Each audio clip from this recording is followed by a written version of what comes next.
السلام علیکم ورحمۃ اللہ وبرکاتہ۔ ناظرین اکرام،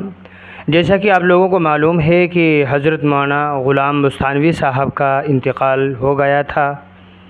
ان کی نماز جنازہ بھی ہو گئی، اور یہ جو مجمع آپ حضرات ابھی اپنی اسکرین پر دیکھ رہے تھے،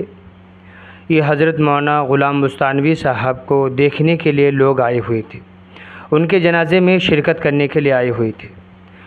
ہزاروں کی تعداد میں علماء کرام، مفتیان کرام اور حفاظ کرام اور اس کے ساتھ ساتھ طلباء کرام بھی الحمدللہ شریک رہے۔ دور دور سے علماء کرام تشریف لائے تھے حضرت مولانا غلام بستانوی صاحب کے نماز جنازہ میں۔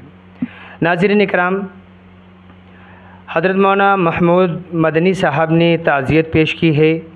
مولانا محمود مدنی صاحب نے کیا کہا ہے، وہ پوری وضاحت آپ حضرات کی خدمت میں پیش کی جا رہی ہے، آپ حضرات بھی ملاحظہ فرمائیں۔ جمعیت علماء ہند کے صدر حضرت مولانا محمود اسعد مدنی صاحب نے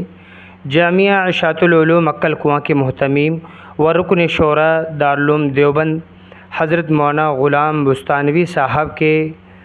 سانحہ ارتحال پر دلی حزن و ملال کا اظہار کرتے ہوئے اپنے تعزیتی بیان میں کہا کہ آج ہم ایک ایسے مخلص عالم سے محروم ہو گئے ہیں جن کی زندگی قرآن کریم کی خدمت، مدارس اسلامیہ کی بقا اور مسلمانوں کی تعلیم ترقی کے لیے وقف تھی۔ حضرت مولانا محمود مدنی صاحب نے کہا کہ دینی و عصری تعلیم کے میدان میں ان کا انقلاب کردار تاریخ میں سنہرے حروف سے لکھا جائے گا، جو آنے والی نسلوں کے لیے مشعل راہ ہے۔ حضرت مولانا مرحوم اپنے تعلیمی ذوق کی وجہ سے جمعیت علماء ہند کی اہم تحریک دینی تعلیمی بورڈ سے بھی وابستہ ہوئے، چنانچہ ان کو 1995 عیسوی کے اجلاس مجلس منتظمہ بمبئی میں دینی تعلیمی بورڈ کا کل ہند صدر نامزد کیا گیا تھا۔ واضح ہو کہ مولانا مدنی کل گلبرگہ میں جماعتی کارکنان کے ایک اجلاس سے خطاب کر رہے تھے، جیسے ہی مولانا غلام بستانوی صاحب کی وفات کی خبر موصول ہوئی، انہوں نے دعائے مغفرت کی۔ حضرت مولانا محمود مدنی صاحب نے مولانا مرحوم کے اہل خانہ سے دلی ہمدردیاں پیش کرتے ہوئے دعا کی ہے کہ ارحم الراحمین ان کو بیش از بیش عنایات سے نوازے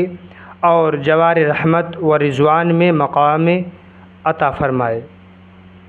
ان کے قائم کردہ اداروں کی اللہ تعالیٰ حفاظت فرمائے اور ان کے پسماندگان کو اللہ تبارک و تعالیٰ صبر جمیل عطا فرمائے اور استقامت عطا فرمائے۔ ناظرین اکرام، یہ تعزیت حضرت مولانا محمود مدنی صاحب نے حضرت مولانا غلام بستانوی صاحب کی وفات کے متعلق ایک لیٹر پیڈ پر شائع کیا تھا۔ ناظرین اکرام، ہم آپ کو بتا دیں کہ حضرت مولانا غلام بستانوی صاحب جو کہ بانی ہیں اشاعۃ العلوم عقل کنواں کے، ان کا صرف ایک مدرسہ نہیں بلکہ ہزاروں مدارس، مکاتب اور اسی طریقے سے مساجد کے تعمیری کاموں کے اندر میں بڑھ چڑھ کر کے حصہ لیا کرتے تھے، پوری فکروں کے ساتھ میں۔ ایسی جگہوں پر مکاتب آباد فرماتے تھے جہاں پر پہلے سے مکاتب کا کوئی نظم نہیں ہوتا تھا، مسجد کا کوئی انتظام نہیں ہوتا تھا، وہاں پر مسجدوں کا بنانا اور وہاں پر اماموں کا رکھنا، الحمدللہ ان کے ذریعے سے اللہ تبارک و تعالیٰ نے بہت ہی خیر کا کام لیا۔ دعا کرتے ہیں کہ اللہ تعالیٰ مرحوم کی مغفرت فرمائے، قبر میں کروڑ سکون نصیب فرمائے، جنت الفردوس میں اعلیٰ مقام عطا فرمائے، خاص طور سے ان کے اہل خانہ کو اللہ تعالیٰ صبر جمیل عطا فرمائے۔ السلام علیکم ورحمۃ اللہ وبرکاتہ۔